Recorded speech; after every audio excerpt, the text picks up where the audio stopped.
Hi friends, അടീന പെട്ടിയുടെ പുതിയൊരു എപ്പിസോഡിലേക്ക് എല്ലാവർക്കും സ്വാഗതം.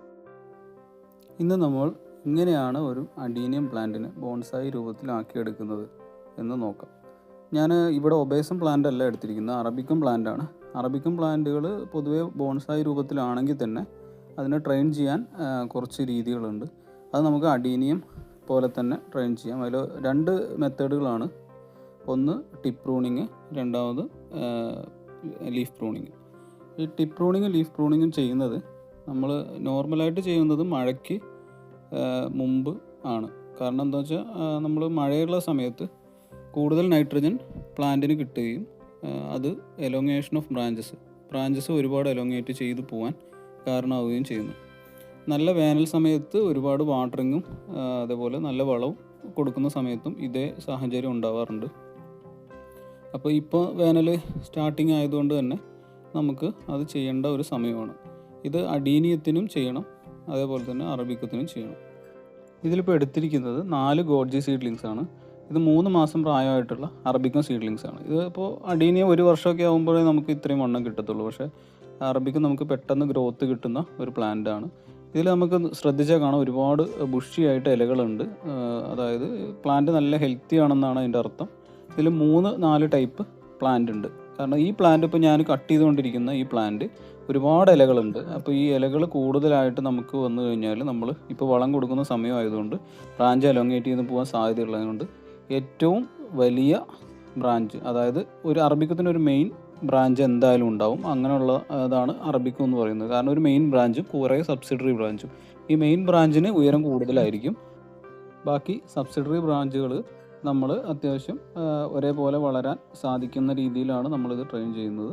ഇതിൽ ലീഫ് കട്ട് ചെയ്യുന്നത് 2 ഉപകാരമുണ്ട് ഇതുകൊണ്ട്. ഒന്ന്, നമുക്ക് കൺട്രോൾ ചെയ്യാം ബ്രാഞ്ച് എലോങ്ങേറ്റ് ചെയ്ത് പോകുന്നത്. 2, നമ്മുടെ പെസ്റ്റുകൾ, അതായത് ഇൻസെക്ട്സ്, പെസ്റ്റ് അങ്ങനത്തെ സംഭവങ്ങളൊക്കെ നമുക്ക് ഒരു പരിധി വരെ ഒഴിവാക്കാൻ ചെയ്യും. നമ്മളിത് ശ്രദ്ധിക്കേണ്ട ഒരു കാര്യം, നമ്മളിത് പ്രൂൺ ചെയ്യുമ്പോൾ കട്ട് ചെയ്യുമ്പോഴും വെയിലത്ത് വെക്കണം. വെയിലത്ത് വെച്ചിട്ട് ആ സ്റ്റെയിൻ റിമൂവ് ആയതിനു ശേഷം വേണം. പക്ഷേ ഇത് വൈകുന്നേരങ്ങളിലോ രാത്രിയോ ചെയ്യരുത്.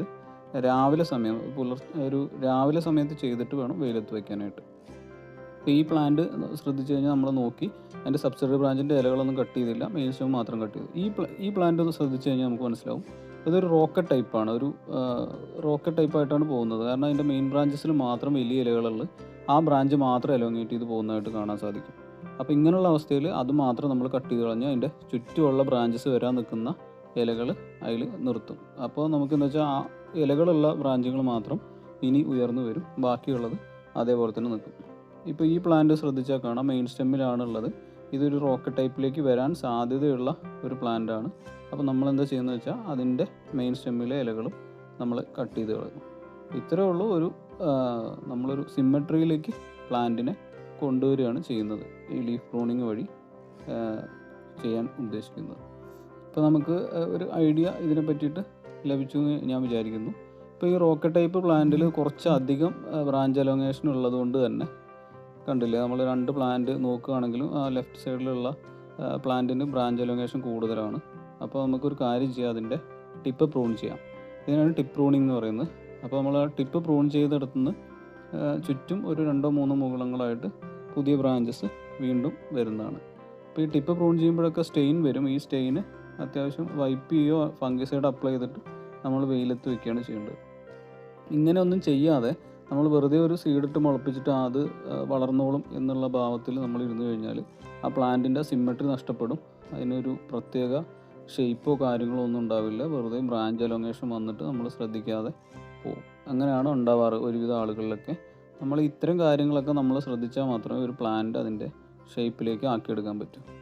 ഇപ്പോൾ ഈ പ്ലാന്റ് ശ്രദ്ധിച്ചാൽ ഒരു ഭാഗത്തേക്ക് ഒരു ചെരിവ് കാണുന്നുണ്ട്. അതെന്താണെന്ന് വെച്ച് കഴിഞ്ഞാൽ നമ്മൾ ഈ പ്ലാന്റ് എവിടെ സൂക്ഷിക്കുകയാണെങ്കിലും പ്ലാന്റ് റൊട്ടേറ്റ് ചെയ്ത് കൊടുക്കണം. ഏത് പ്ലാന്റ് ആണെങ്കിലും, അഡീനിയോ ആണെങ്കിലും അറബിക്കോ ആണെങ്കിലും, എങ്കിൽ മാത്രമേ അതിന് ഒരേ സ്ഥലത്തേക്ക് ഒരേപോലെ വളർച്ച വരുള്ളൂ. ഇതിലിപ്പോൾ ഞാൻ വെയിൽ വരുന്ന ഒരു സ്ഥലത്തേക്ക് കുറേ കാലം ഒരേ സൈഡ് തന്നെ വെച്ചുകൊണ്ട് ഈ പ്ലാന്റ് തന്നെ ചെരിഞ്ഞു പോയിട്ടുണ്ട്. അപ്പോൾ അങ്ങനെ വരാതിരിക്കാൻ വേണ്ടി നമ്മൾ ഒരു 2-3 ദിവസം കൂടുമ്പോൾ പ്ലാന്റ് ഒന്ന് റൊട്ടേറ്റ് ചെയ്ത് കൊടുക്കണം. ഒരേപോലെ വെയിൽ എല്ലായിടത്തും കിട്ടണം. നമ്മൾ ഈ ഇല പ്രൂൺ ചെയ്യുന്ന സമയത്ത് സൺലൈറ്റ് അതിൻ്റെ അകത്തേക്ക് കിട്ടുന്നത്, അതായത് പ്ലാന്റിൻ്റെ ഫുൾ സൈഡും കിട്ടുന്നത് കൊണ്ട് പ്ലാന്റിന് നല്ല ഉപകാരമുള്ള ഒരു പ്രവൃത്തിയാണ്. അപ്പോൾ ഇതെല്ലാം സൂക്ഷിച്ചിട്ട് വേണം നമ്മൾ പ്ലാന്റ് ഭംഗിയാക്കി നിലനിർത്താൻ വേണ്ടിയിട്ട്. ഇത് ഫ്ലവറിങ് ഇത്ര ഗ്രീനറി കുറയ്ക്കുന്നതിലൂടെ പൊട്ടാഷ്, അതായത് ഈ പ്ലാന്റുകളല്ല, ഫ്ലവറിങ് സ്റ്റേജിലുള്ള പ്ലാന്റുകൾ ഗ്രീനറി കുറച്ച് പൊട്ടാസ്യം കൂട്ടുന്നതിലൂടെ നമുക്ക് ഫ്ലവറിങ് കൂട്ടാൻ സാധിക്കും. ഇത്രയും കാര്യങ്ങളാണ് ഈ വീഡിയോയിലൂടെ പറയാനുള്ളത്. ഇങ്ങനെ ചെയ്യുന്നതിലൂടെ ഒരു ബോൺസായി ലുക്ക് ചെടിക്ക് കിട്ടുന്നതാണ്. ഈ വിവരങ്ങൾ നിങ്ങൾക്ക് ഉപകാരപ്പെട്ടു എന്ന് വിചാരിക്കുന്നു. വീഡിയോ ഇഷ്ടപ്പെട്ടാൽ ചാനൽ സബ്സ്ക്രൈബ് ചെയ്യുക, ലൈക്ക് ചെയ്യുക, ബാക്കിയുള്ളവരിലേക്ക് ഷെയർ ചെയ്യുക. Thank you.